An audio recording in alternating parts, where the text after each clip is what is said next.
الله من الشيطان اللعين الرجيم. بسم الله الرحمن الرحيم. الحمد لله الذي نور قلوبنا بمحبة الحسين وجده وأبيه وأمه وأخيه وبنيه وشيعة آل محمد، والصلاة والسلام على أشرف الأنبياء والمرسلين حبیب الہ العالمین بالقاسم محمد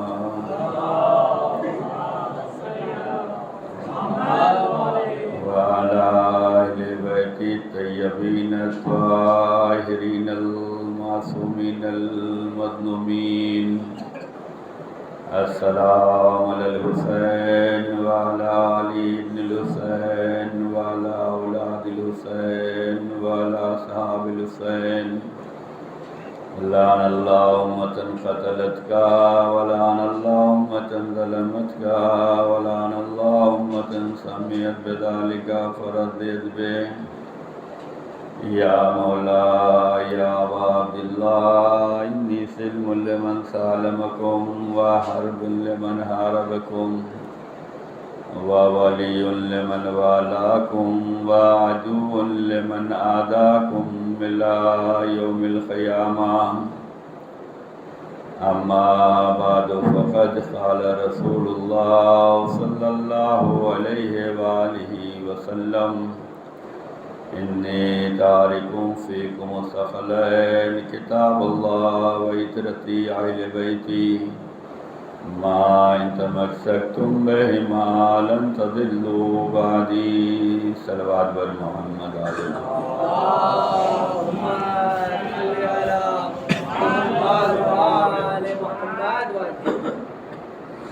عزیزان گرامی، ارشاد سرور کائنات ہے، میں تم میں دو گراں قدر چیزیں چھوڑے جا رہا ہوں. ایک اللہ کی کتاب ہے، دوسرے میری اطاعت ہے، اور میری اطاعت وہی ہے جو میرے اہل بیت ہیں. اگر یہ چاہتے ہو کہ میرے بعد گمراہ نہ ہو تو ان دونوں سے متمسک رہنا. ان دونوں میں جدائی نہیں ہونے والی، یہاں تک کہ یہ دونوں چیزیں میرے پاس حوض کوثر پر وارد ہونے والی ہیں. بہت ہی مشہور اور معروف حدیث ہے اور بہت سی حقیقتوں کو بیان کرنے والی ہے اور آنے والی نسلوں کو جگانے والی حدیث ہے. انسان، مسلمان، مفتی جتنے بھی پردے ڈالنے چاہیں، ہر ایک پردے کو اٹھانے والی یہ حدیث ہے جسے ثقلین کہا جاتا ہے. یہ پردہ اٹھائے گی، یہ حقیقت بتائے گی، یہ لوگوں کو آگاہ کرے گی، لوگوں کو بیدار کرے گی. یہ رسول کچھ تو چھوڑ کر گئے ہیں، رسول اپنے بعد کچھ تو اہتمام کر کے گئے ہیں. رسول ایک عظیم عہدے پہ فائز تھے، ان کی کارکردگی میں کوئی کمی نہیں ہے، اپنی ذمہ داری کو بحسن خوبی انجام دیا ہے. رسول نے کسی معاملے میں کوتاہی نہیں کی ہے. یعنی یہ لوگ جو یہ کہتے ہیں کہ رسول نے کوئی اپنے بعد نہیں چھوڑا، یہ رسول کی شان میں گستاخی ہے. یہ رسول کی شان میں نازیبا کلمات ہیں کہ رسول نے اپنے بعد کسی کو چھوڑا ہی نہیں. عزیزان گرامی، رسول نے اپنے بعد چھوڑا ہے قرآن اور اہل بیت. یہ ہدایت کے لیے ہے، دونوں ایک ساتھ رہنے والے ہیں، دونوں ایک ساتھ رسول سے ملنے والے بھی ہیں۔ کتنی زیادہ تاکید ہے، کتنی زیادہ وضاحت ہے کہ فقط یہ نہیں کہ میں چھوڑ کے جا رہا ہوں، نہیں، میں چھوڑ کے جا رہا ہوں، کیا چھوڑ کے جا رہا ہوں، اس میں رشتہ کیا ہے، اس کی ذمہ داری کیا ہے، یہ کہاں تک ساتھ دے سکتی ہے، سب کچھ رسول بتا کے جا رہے ہیں۔ اتنی تفصیل، اتنی ڈیٹیل، اتنی وضاحت، اس کے بعد بھی یہ کہا جا رہا ہے رسول نے اپنے بات چھوڑا نہیں۔ تو اس کا مطلب یہ ہے کہ بارگاہ رسالت میں بیٹھنے والے تو بہت ملے، لیکن بارگاہ رسالت سے نکلے ہوئے کلمات کو سمجھنے والے کم ملے ہیں۔ رسول جو کچھ کہتے تھے اس کو سمجھنے والے کم ملے ہیں، اس پہ عمل کرنے والے کم ملے ہیں۔ عمل بہت ضروری ہے، قرآن پر بھی عمل ہو، اہل بیت کی تعلیمات پر بھی عمل ہو، اور جہاں ہدایت دینے والے ان دونوں سے ہدایت دیتے ہیں، وہیں گمراہ کرنے والے انہی دونوں سے گمراہ بھی کرتے ہیں۔ قرآن سے گمراہ بھی کیا جاتا ہے، قرآن سے ہدایت بھی دی جاتی ہے۔ اب کون گمراہ ہوگا، کون ہدایت لے گا؟ جس کا جتنا مضبوط ایمان اور عقیدہ اور جذبہ ہوگا وہ اتنا ہی اسے قبول کر کے ہدایت لے گا، اور جس کا ایمان، عقیدہ اور جذبہ کمزور تو وہ اسی قرآن سے گمراہ بھی ہوگا۔ قرآن سے اگر ہدایت لینا ہے تو قرآن شروع میں ہی یہ کہہ دے رہا ہے، شروع میں ہی کلیئر کر دے رہا ہے، الف لام میم ذالک الکتاب لا ریب فیہ ھدی للمتقین۔ یہ الف لام میم یہ وہ کتاب ہے جس میں شک نہیں کیا جا سکتا، اور یہ کتاب متقیوں کی ہدایت کرے گی۔ پتہ چلا قرآن سے اگر کچھ فائدہ لینا ہے تو پہلے پرہیزگار بننا پڑے گا،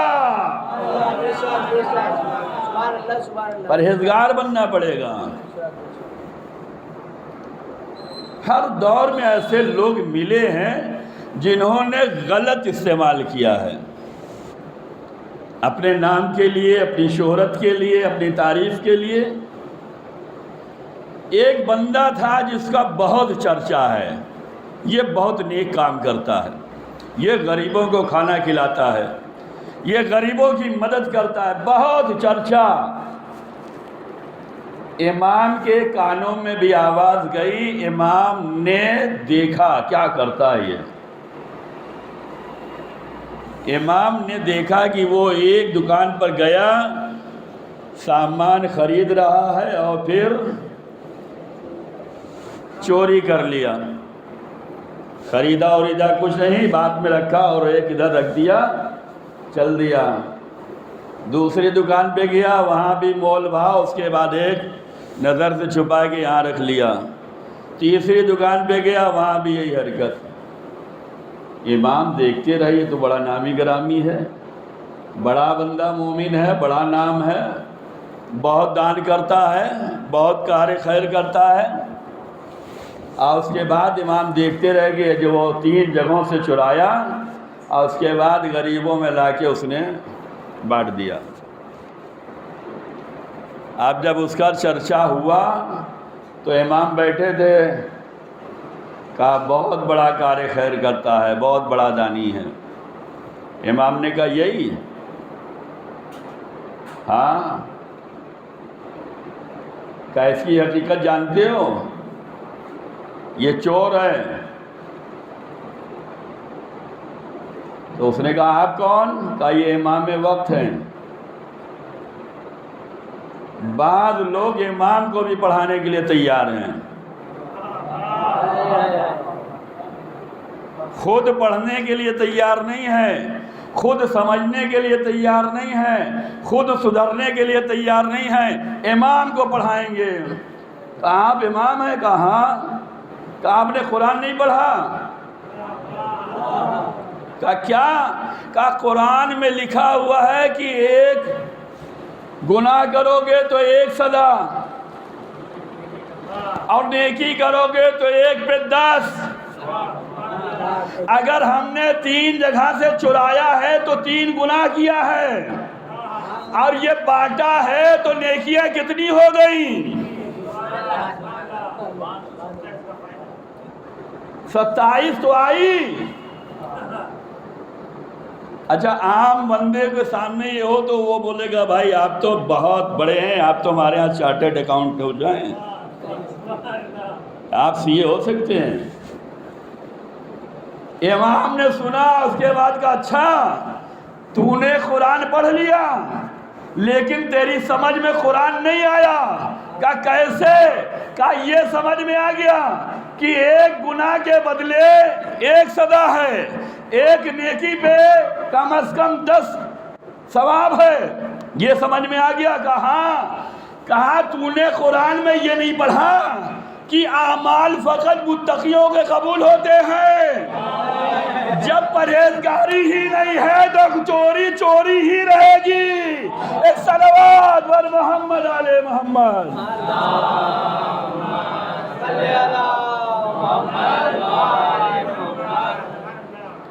آدم کے 2 بیٹے تھے ابراہیم، حابیل و قابیل، دونوں نے قربانی پیش کی۔ اللہ نے کس کی قبول کی؟ ایک کی قبول کی، دوسرے کی رد کر دی۔ اس میں کوئی یہ نہ سوچے کہ ہم آدم کے رشتہ دار ہیں، اولاد ہیں، تو بس ہماری قبول ہو جائے گی، ہم چاہے جو کر لیں۔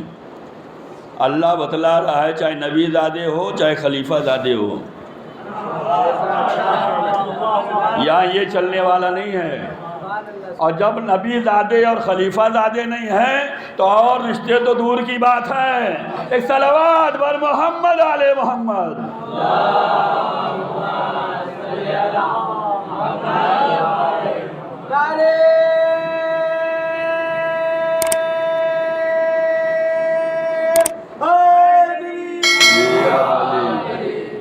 تو قبولیت کے لیے تقوی الہی، ایک کی پروردگار نے قبول کر لی، دوسرے کی رد کر دی۔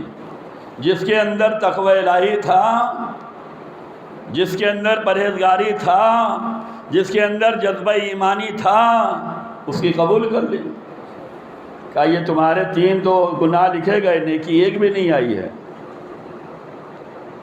تو امام سمجھاتے ہیں، قرآن سمجھاتا ہے، ہمیں قرآن اور اہل بیت کے بتائے ہوئے راستے پہ چلنا ہے۔ انہیں بتانے کے لیے ہم نہیں آئے ہیں، ہمیں بتانے کے لیے وہ آئے ہیں، وہ آئے ہیں بتانے کے لیے۔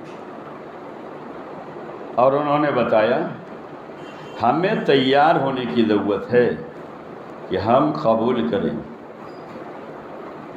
ہم سنیں، اس پر عمل کریں۔ یہ نہ کہیں ہم تو ایک زمانے سے کرتے آ رہے ہیں، آپ آج آ گئے یہ بیان کرنے، ہم تو صدیوں پرانے عزادار ہیں، محب اہل بیت ہیں، مجلس کرتے ہیں، ہزاروں مجلسیں کی، ہزاروں ماتم کیا، ہزاروں تبرکات بانٹے، اور آپ ہمیں سمجھانے کے لیے آئے ہیں؟ نہیں، تعلیمات اسلام جیسے جیسے پہنچتی جائے عقل پر پرکھیے،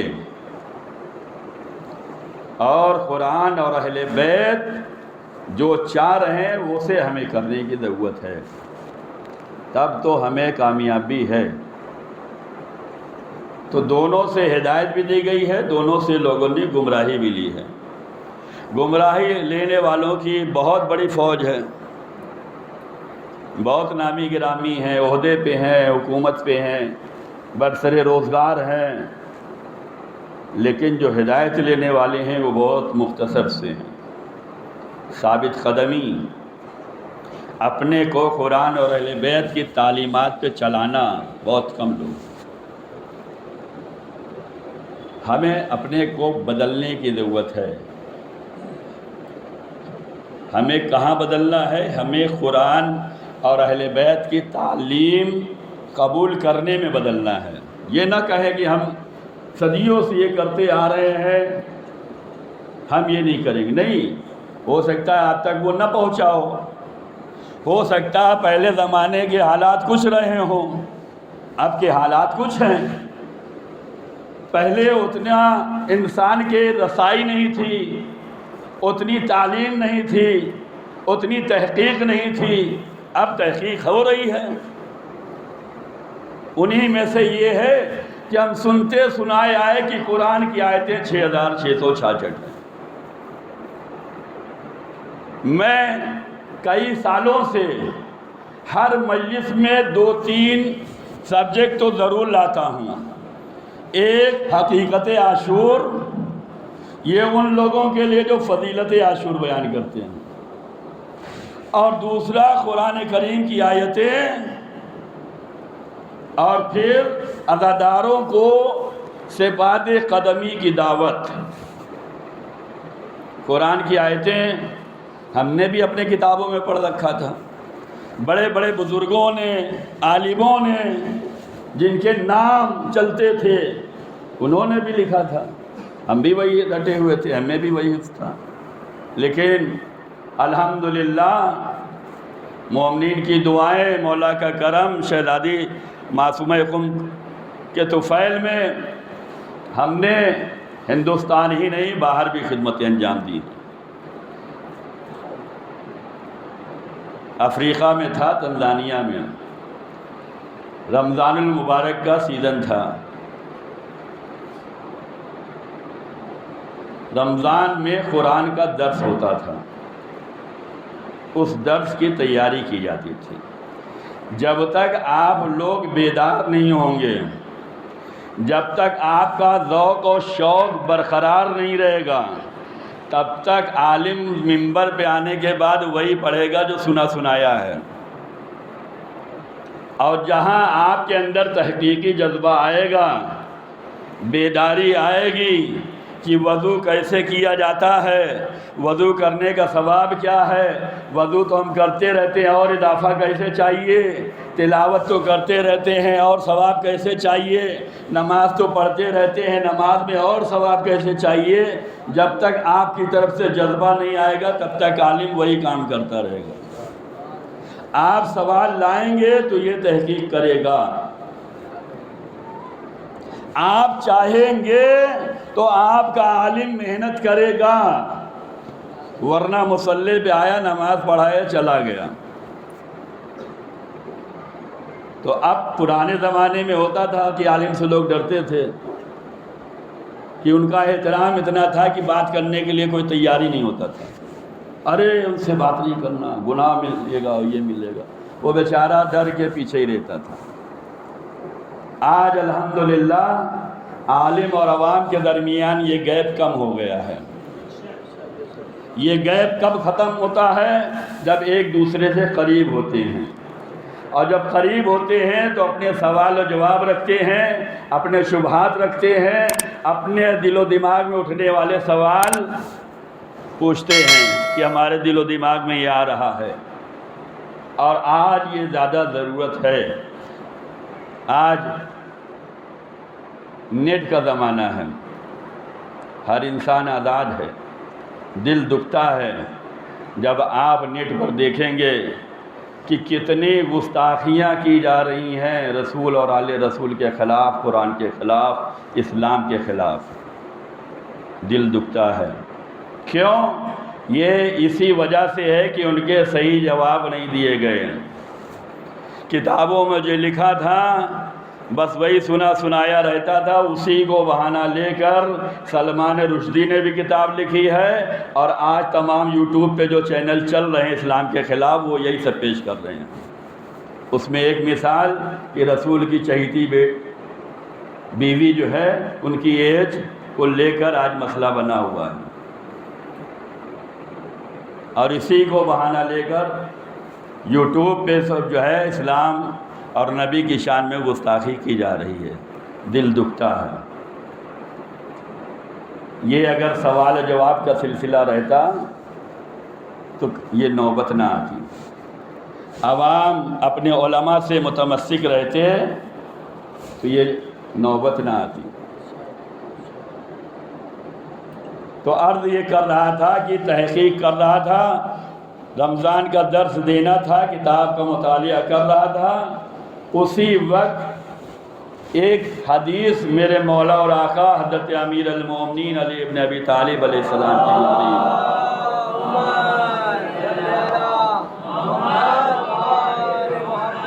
اس میں مولا نے فرمایا تھا کہ قرآن کریم کی آیت 6236 ہے۔ جیسے آپ لوگ چوکتے ہیں ایسے میں بھی چوکا، لیکن الحمدللہ خواجہ جماعت میں یہ ساری سہولتیں ملتی ہیں۔ باہر جو لوگ رہتے ہیں کہ جہاں اچھی سہولت ملتی ہے، اچھی سیلری ملتی ہے، اچھی فیسلٹی ملتی ہے، وہیں کمپیوٹر بھی ملتا ہے، وہیں موبائل بھی ملتا ہے، وہیں ٹیلی فون بھی ملتا ہے، آرام بھی ملتا ہے، سب کچھ ملتا ہے۔ کیوں؟ جب اپنے عالم کو آرام دو گے تو پھر اس سے کام بھی اچھا لو گے۔ جب یہ حدیث گزری مولا کی تو ہمارے ذہن میں بھی وہی 6666 تھا۔ موبائل کو سامنے رکھا، قرآن کریم کو سامنے رکھا، سورہ الحمد 7 آیت، سورہ بقرہ 286 آیت، ہر سورہ دیکھتا گیا، اس کے آخر پہ گنتا گیا کتنی آیت ہے، کاؤنٹ کیا تو وہی نکلا جو مولا نے فرمایا تھا، 6236۔ آپ کے ہاتھوں میں بھی موبائل ہے، 10 منٹ آدھا گھنٹہ جا کے یہ کام کر لیں اگر یقین کی منزل پہ آنا چاہتے ہیں۔ پورا قرآن پڑھنے کی ضرورت نہیں ہے، سورہ دیکھیں، اینڈ دیکھیں کتنی آیت ہے، کاؤنٹ کرتے چلے جائیں۔ تو یہ سنا سنایا تھا، لیکن جب تحقیق کیا تو پتہ چلا جو مولا نے فرمایا وہی ہوا، اور اس کے بعد مجلسوں میں یہ سلسلہ جاری رہا، اور اسی کے ذریعے سے وہ علماء جو قم کے ہیں، نجف کے ہیں، جو نوجوان ہیں، اب انہوں نے تحقیق اپنی پیش کی تو الحمدللہ اب جا کے آپ یوٹیوب پہ دیکھ سکتے ہیں کہ قرآن کی آیتیں کتنی ہیں۔ یہ معاملہ کہاں سے آیا؟ یہ تحقیق سے آیا ہے۔ جو سنا ہے اسے پڑھو جا کے، تب یہ اترے گا۔ تو ہدایت اگر چاہیے تو تحقیق، عمل۔ ہم یہ کرتے آئے، ہم یہ سنتے آئے، وہ زمانہ بھائی چلا گیا۔ ابھی 5G 6G کا زمانہ ہے۔ پہلے تو آپ ٹیلی فون پہ بات کرتے تھے، ابھی موبائل آ گیا ہے۔ پہلے موبائل بھی ویسے ہی تھا، سادہ سادہ، ابھی تو اسمارٹ فون آ گیا ہے۔ بڑھ رہا ہے یا نہیں بڑھ رہا ہے؟ بدل رہے ہیں یا نہیں بدل رہے ہیں؟ یا وہی ٹکے کہ نہیں ہم ٹیلی فون ہی استعمال کریں گے، وہی لینڈ لائن، وہی پرانا ڈبہ؟ نہیں، بدل رہے ہیں نا۔ تو ہر معاملے میں بدلیے۔ امام کا چاہنے والا، امام کی تعلیمات ہمارے لیے ہدایت ہے۔ امام کا چاہنے والا، ایسا چاہنے والا میرے مولا اور آقا کا کہ بغیر امام کے کچھ کرتا ہی نہیں، بغیر مولا کی پرمیشن کے کچھ کرتا ہی نہیں۔ ہم اور آپ کبھی امام سے معلوم کرتے ہیں؟ کہیں گے امام تو غیبت میں ہیں، تو امام کے نمائندے کبھی ان سے پوچھا؟ جو بڑے بڑے مسئلے ہیں وہ تو خود آپ حل کر لیتے ہیں، چھوٹے موٹے کے لیے استخارہ دکھلواتے ہیں، اور وہ بھی فری میں چاہیے، ہے یا نہیں ہے؟ بڑا معاملہ ہوگا تو مولوی صاحب کیا سمجھیں گے؟ ان کو کیا آتا ہے؟ چھوٹا موٹا معاملہ ہے تو اس میں۔ لیکن یہ علی ابن یقطین امام کے چاہنے والے بغیر امام کے کچھ کرتے ہی نہیں۔ حکومت کی جانب سے منسٹر بنائے جا رہے ہیں، آفر ملا ہے۔ آج والا آفر تو نہیں ہے نا 5 کروڑ 10 کروڑ 20 کروڑ، پارٹی چھوڑو ہمارے پاس آ جاؤ۔ اس زمانے میں انہیں آفر ملا کہ آپ کو منسٹر بنایا جا رہا ہے۔ انہوں نے امام سے ملاقات کی، کہ مولا یہ آفر مل رہا ہے، اجازت ہے؟ ہم اور آپ ہوتے تو نہ استخارے کی ضرورت، نہ کوئی منت کی ضرورت، نہ کوئی حاجت کی، نہ کوئی فریادی ماتم، نہ کوئی مجلس، موبائل بھی بند، رشتہ داروں سے بھی دور ہے نا، ہوا نا ابھی اس زمانے میں۔ لیکن علی ابن یقین کو جب آفر ملا تو امام کی بارگاہ میں پہنچے، مولا ہمیں حکومت یہ آفر دے رہی ہے، آپ اجازت دیتے ہیں میں قبول کروں یا نہ کروں؟ ایسا چاہنے والا امام نے کہا علی ابن یقین قبول کر لو، لیکن ایک کنڈیشن، شرط یہ ہے کہ جب بھی ہمارے چاہنے والے آئیں تو ان کو پہلے، ان کا کام پہلے ہونا چاہیے۔ امام اپنے چاہنے والوں سے کتنی محبت کرتے ہیں، امام اپنے ماننے والوں کا کتنا خیال رکھتے ہیں کہ علی ابن یقین عہدہ وزارت مل رہا ہے، قبول کر لو، لیکن ایک شرط ہے کہ ہمارے چاہنے والے آئیں تو ان کا کام پہلے کرنا ہوگا۔ مولا قبول کرتا ہوں، مولا کی اجازت ملی، اب انہوں نے وزارت قبول کی ہے، اب وزیر بنا دیے گئے۔ مولا کے چاہنے والوں کا وضو کا طریقہ کیا ہے؟ وضو کا طریقہ مولا کے چاہنے والوں کا کیا ہے؟ پہلے ہاتھ دھوئیں گے، 3 مرتبہ کلی کریں گے، 3 مرتبہ ناک میں پانی ڈالیں گے، یہ تو مستحبات ہیں۔ اس کے بعد نیت، وضو میں کرتا ہوں قربتاً اللہ، اب یہ چہرہ دھلنا ہے، یہ ضرورت ہے بتانے کی، اس لیے کہ ہر انسان شرمندگی محسوس کرتا ہے علم حاصل کرنے کے لیے۔ کسی سے پوچھنے جائے تو بولے گا کیا سوچیں گے، ہمیں نہیں آتا۔ نہیں، یہ دین کا معاملہ ہے، اس میں شرمائیے نہیں، جو نہیں آتا پوچھئے، کوئی مارے گا نہیں، وہ حکومت گزر گئی جہاں مسئلے معلوم کرنے پہ سزائیں دی جاتی تھی۔ علی کے دور میں اور علی والوں کے دور میں سزا نہیں دی گئی ہے مسئلے پوچھنے پر، ان کی حوصلہ افزائی کی گئی ہے۔ تو یہ وضو میں کرتا ہوں قربتاً اللہ، چہرہ دھوئیے، پھر رائٹ ہینڈ دھوئیے، پھر لیفٹ، یہ 3 بار دھلنا ہے، یہ 1 بار دھلنا ہے۔ کیوں؟ کہ یہ واجب پانی ہے، اسی سے ہم مسح کرنا ہے، پانی ہاتھ میں نہیں لگانا ہے۔ سر کا مسح، پیر کا مسح، یہ وضو ہے، یہ نارمل وضو ہے۔ اور ثواب چاہیے کہ وضو کرنے سے پہلے بسم اللہ الرحمن الرحیم کہہ کے وضو کرو، اب ثواب بڑھ جائے گا۔ اور چاہیے کہ جب وضو کر رہے ہوں تو انا انزلنا کی تلاوت کر لو، اور زیادہ ثواب بڑھ جائے گا۔ وضو کرنے سے ظاہر بدن پاک ہوتا ہے، لیکن اگر بسم اللہ کر کے وضو کرو گے تو ظاہر بھی پاک ہوتا ہے، باطن بھی پاک ہوتا ہے۔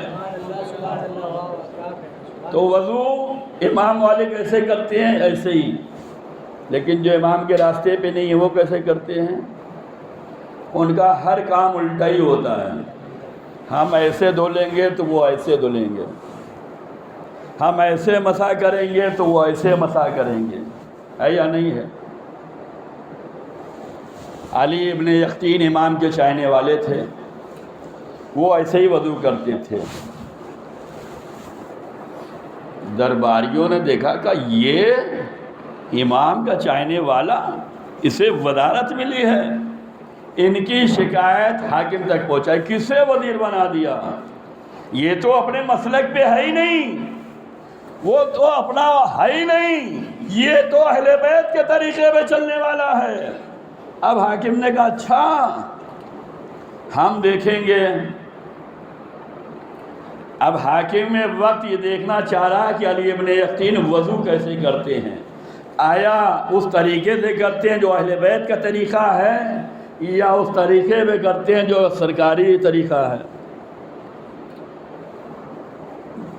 اب ولی ابن یقین کو تو پتہ نہیں، لیکن اتنے چاہنے والے ہیں مولا کے کہ بغیر مولا کی اجازت کے تو انہوں نے قبول بھی نہیں کیا۔ تو جو مولا کے اجازت پہ چل رہے ہیں تو مولا ان کی حفاظت بھی کر رہے ہیں۔ اب مولا نے علی ابن یقین تک میسج بھجوایا، کہا علی ابن یقین آج وضو کا طریقہ بدل دینا۔ ہم اور آپ ہوتے ہیں تو مولانا ہم تو اتنے زمانے سے کرتی آتے ہیں، باپ ایسے ہی کرتا تھا، دادا ایسے ہی کرتا تھا، ہمارا خاندان ایسے ہی کرتا ہے، آپ یہ کون سا نیا لے کے آ گئے؟ ہوتا یا نہیں ہوتا؟ کتنی ایسے مسائل ہیں۔ علی ابن یقین تک امام کا میسج گیا، علی ابن یقین آج وضو ایسے کرو جیسے سرکاری۔ سمجھ گئے کہ امام کی کچھ مصلحت ہے، بس اتنا ہی کافی ہے کہ اپنے امام پہ بھروسہ رکھو، وہ جو چاہ رہا ہے اسی میں مصلحت ہے، اسی میں حفاظت ہے، اسی میں نجات ہے۔ پوچھنے نہیں گئے مولا کیوں، جا کے پوچھو مولا نے کیوں کیا، نہیں، میسج مولا کا آ گیا، انہوں نے ایکسپٹ کر لیا کہ آج وضو ایسے کرنا ہے۔ اب جب آج یہ وضو کرنے گئے تو وہ ایسے ہی کر رہے ہیں اور حاکم چھپ کر دیکھ رہا ہے، حاکم وقت چھپ کر دیکھ رہا ہے، اور جب اس نے دیکھا وہی سرکاری وضو ہے تو جس نے شکایت پیش کی تھی اسی میں ناراض ہو گیا۔ کتنے جھوٹے ہو تم لوگ، ہم نے تو اپنی آنکھوں سے دیکھا۔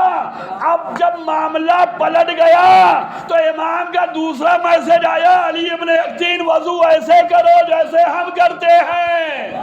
مسئلہ کیا ہوا کہ تمہاری جان بچانا تھا تو تمہارے اعمال کو بدلوا دیا۔ پتہ چلا پہلے جو کرتے آئے ہیں وہ زمانہ اور تھا، ابھی جان بچانا ہے تو ایسے کر لو۔ ایک صلوات بر محمد علی محمد۔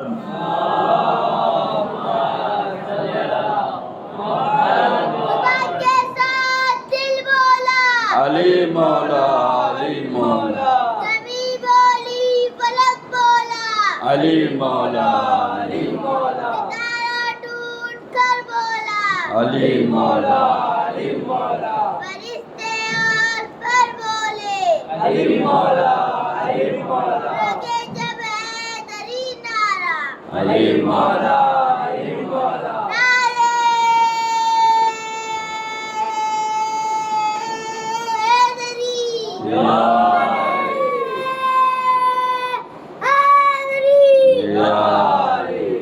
عزیزان گرامی، جان تبھی بچتی ہے جب امام کے بتائے ہوئے راستے پہ چلیں گے۔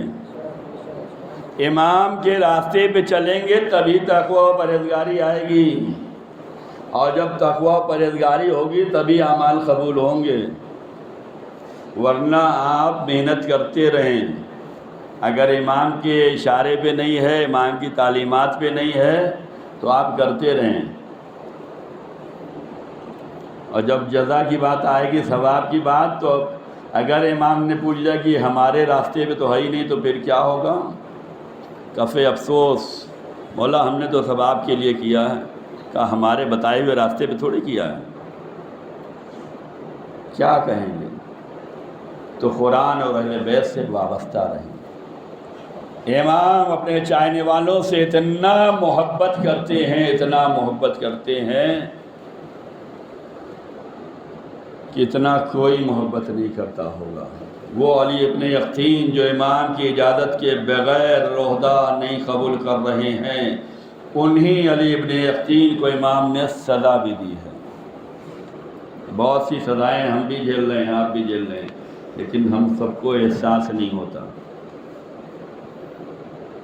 ایک ابراہیم کوفی تھے، مولا نے کیا کہا تھا؟ ایک شرط پہ ہمارے چاہنے والوں کا کام پہلے کرنا ہوگا۔ اور ابراہیم کوفی آئے، علی ابن یقین سے ملنا چاہ رہے تھے، کوئی کام تھا، کہا یہ امام کے نمائندے ہیں، امام کے چاہنے والے ہیں، اپنے آدمی ہیں، چلیں ان سے سفارش کرا لیتے ہیں۔ وہ بیچارہ سفر کر کے پہنچا کہ علی ابن یقطین سے ملیں، تو علی ابن یقطین نے ملاقات نہیں کی، بزی لائف۔ وہ بیچارہ مایوس ہو کر کوفہ واپس چلا گیا۔ اب علی ابن یقطین ہر سال حج پہ آتے تھے، اور حج پہ آنے کے بعد فرزند رسول سے ملاقات کرتے تھے، زیارت کرتے تھے، تب پلٹتے تھے۔ اب وہ حج کر کے جب امام کی بارگاہ میں پہنچے، مولا اجازت نہیں، تھوڑی دیر کے بعد پھر مولا اجازت ہے میں آؤں؟ نہیں۔ جب کئی مرتبہ ایسا ہو گیا تو علی ابن یقطین نے کہا مولا جب بھی میں آتا تھا اجازت مانگتا تھا، اجازت مل جاتی تھی، شرف زیارت مل جاتی تھی، ملاقات ہو جاتی تھی، مسئلے مسائل حل ہو جاتے تھے۔ آج جب میں اجازت مانگ رہا ہوں تو آپ اجازت نہیں دے رہے ہیں۔ اگر اجازت ہمیں نہیں ہے ملاقات کی تو ہمیں یہ تو بتا دیجئے کون سی کوتاہی ہوئی ہے۔ ہم اور آپ ہوتے تو کیا کرتے؟ ہم نے تو اپنی ذمہ داری ادا کر دی۔ بہت سے ہمارے رشتہ دار ہیں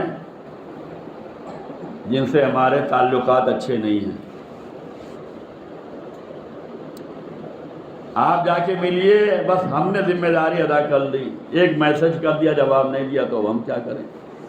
فون کیا اٹھایا نہیں، ہم نے تو ذمہ داری ادا کر دی۔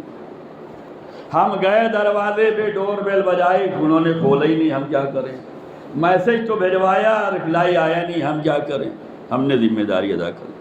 علی ابن یقطین در امام پہ کھڑے ہیں، مولا کوئی کمی تو ہو گئی ہم سے، جس کی سزا یہ مل رہی ہے کہ ملاقات میں، زیارت میں اتنا وقت لگ رہا ہے کہ بار بار اجازت مانگ رہا ہوں، آپ شرف زیارت نہیں دے رہے ہیں۔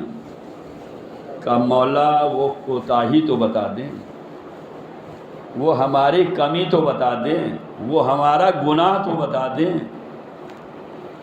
امام نے کہا علی ابن یقطین میں تم سے اس لیے نہیں ملوں گا کہ تم نے ابراہیم کوفی سے ملاقات نہیں کی۔ وہ آیا تھا، بار بار اجازت مانگ رہا تھا، تم بزی تھے، تم نے اس کو وقت نہیں دیا، ہم تمہیں وقت نہیں دیں گے۔ تڑپ کے رہ گئے، مولا آپ کا چاہنے والا ہوں، بغیر زیارت کے میں واپس نہیں جا سکتا، بغیر زیارت کے میں نہیں جا سکتا، میں زندگی نہیں گزار سکتا کہ آپ مجھ سے ناراض ہوں۔ مولا میں آپ کا چاہنے والا ہوں، اگر ہمارے گناہ ہمیں پتہ چل گئے ہیں تو مولا اسی بارگاہ میں اس کی تلافی چاہتا ہوں۔ کا تلافی تب ہوگی جب تم جا کے ابراہیم کوفی سے معافی مانگ لو۔ کا مولا وہ تو بہت دور ہے، کا انتظام ہم کرتے ہیں، آمادگی تم دکھلاؤ، تیاری تم دکھلاؤ، تیاری تم کرو، ہم راہ ہموار کرتے ہیں۔ کا مولا جاؤں گا، کہا جاؤ، زمین کو ہمارا حکم سناؤ، وہ تمہیں کوفہ پہنچائے گی۔ ابراہیم کوفی کے دروازے پہ پہنچے، دخل باب کیا، ابراہیم کوفی نکلے، حیران ہو گئے کہ کل تک ہم ان سے ملنے کی اجازت مانگ رہے تھے، آج یہ کیا ہوا کہ یہ ہمارے در پہ آ گئے؟ تو علی ابن یقطین نے قدموں پہ سر رکھ دیا، کہا ابراہیم کوفی معاف کر دو۔ کوئی وزیر اس طریقے سے قدموں پہ گرے گا امام کے چاہنے والوں کے؟ امام اپنے چاہنے والوں سے کتنی محبت کرتے ہیں۔ ایک وزیر سر قدموں پہ رکھ دیا امام کے چاہنے والوں کے، کہا یہ کیا کر رہے ہو تم تو اتنے بڑے عہدے پہ، یہ کیا؟ کہا یہ عہدہ ہمارے کام ہی کا نہیں ہے جب ہمارا امام ہم سے راضی نہ ہو۔ یہ دولت، یہ شہرت، یہ عظمت، یہ حکومت، یہ خزانے، یہ کسی کام کے نہیں ہے اگر ہمارا امام ہم سے راضی نہیں ہے۔ کہا کیا ہوا؟ کہا تم آئے تھے ہم سے ملنے کے لیے، وقت نہیں تھا، ہم حج سے واپس امام سے ملنے گئے ہیں، تو امام نے بھی منع کر دیا، جب تک تم معاف نہیں کرو گے میرا امام مجھ سے ملاقات نہیں کرے گا۔ ابراہیم کوفی نے کہا جاؤ ہم نے معاف کر دیا، بخش دیا۔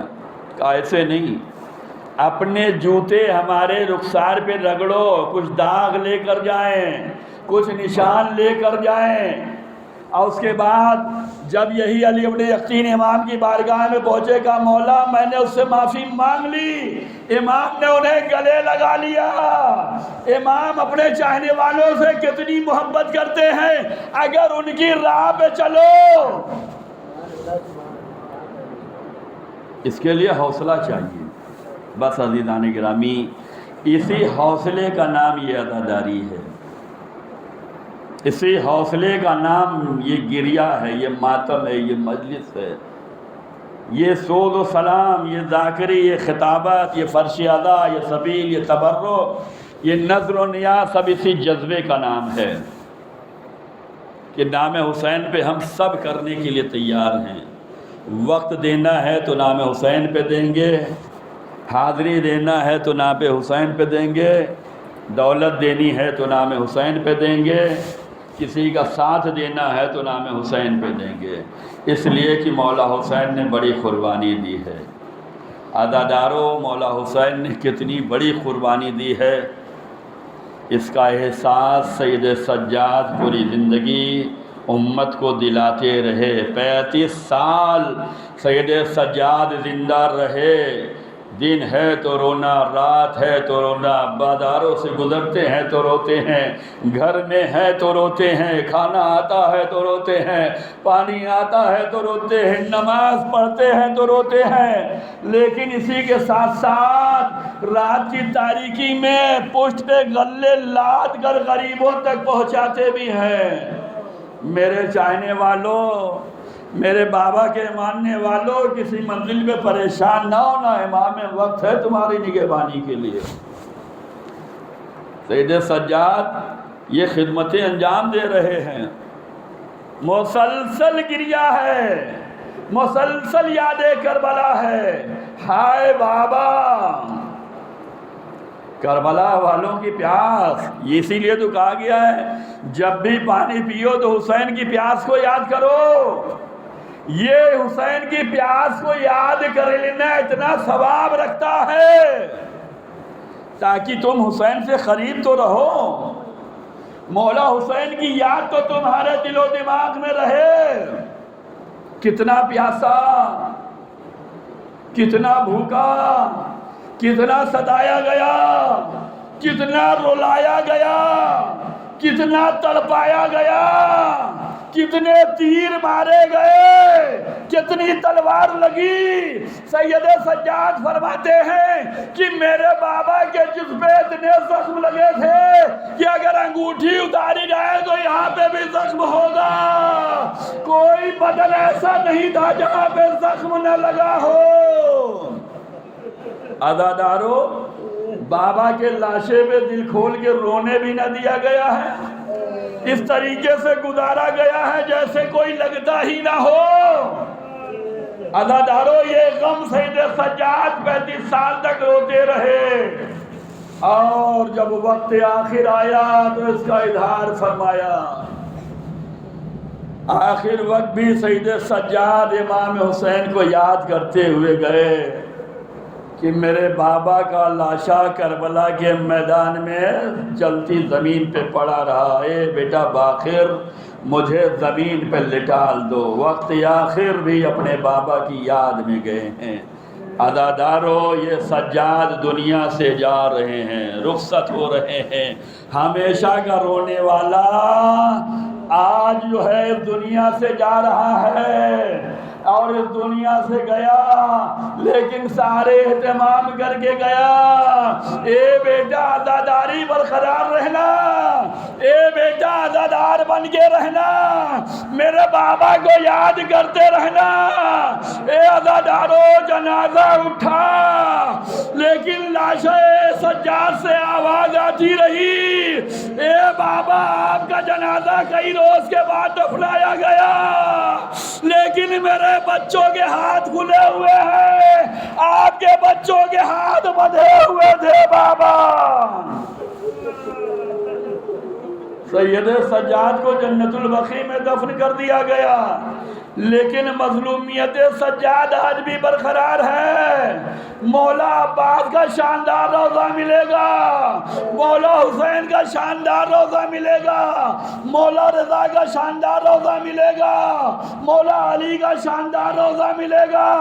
سامرہ ہو لیں، نجف ہو لیں، کربلا ہو لیں، مشہد ہو لیں، قم ہو لیں، سب زیارت کرتے ہوئے شام چلے جائیں، ہر جگہ روضے آباد ملیں گے، لیکن جب مدینے جاؤ گے تو دل روئے گا، ہائے سجاد، ہائے مولا حسن، ہائے بی بی زہرا، کہ یہ کیا ہوا کہ ظالموں نے مزاروں کو منہدم کر دیا۔ ہمیشہ کا رونے والا، اس پہ زمانہ رو رہا ہے، اس پہ عزادار رو رہے ہیں۔ اے عزاداروں، بچے اپنے باپ کا غم کبھی نہیں بھلا سکتے۔ مولا سجاد 35 سال کیسے روتے رہے، اس کا احساس اگر کرنا ہے تو امام کے اس ناقے سے کرو کہ جو سید سجاد کی شہادت کے بعد امام کا وہ ناقہ جس پہ امام سواری کرتے تھے، کبھی زندگی میں کوئی اسے تازیانہ نہیں مارا تھا، لیکن سید سجاد کی شہادت کے بعد وہ ناقہ تڑپتی رہی، روتی رہی، یہاں تک کہ بقیع میں آئی، مزار سجاد پہ سر کو جھکایا، 3 دن روتے روتے امام کے ناقے نے جان دے دی۔ اب سوچو سجاد 35 سال کیسے زندہ رہا، ہائے بابا، ہائے بابا۔ الا لعنۃ اللہ علی القوم الکافرین وَسَيَعْلَمُ الَّذِينَ ظَلَمُوا أَيَّ مُنْقَلِبٍ يَنْقَلِبُونَ۔ پروردگار ہمارے اس مختصر سے اعمال کو قبول فرما، ہم سب کے گناہوں کو معاف فرما، ہم سب کے درمیان اتحاد اتفاق کی دولت نصیب فرما، بہترین سے بہترین عزاداری ایمان کرنے کی توفیق عنایت فرما۔ پروردگار نام مولا پہ جو کچھ بھی کر رہے ہیں مولا اسے قبول فرما، اس کا بہترین سے بہترین اجر میسر فرما۔ پروردگار ظہور امام میں تعجیل فرما، ہم سب کو ایمان کے خادم و ناصروں میں شمار فرما۔ ربنا تقبل منا انک انت السمیع العلیم۔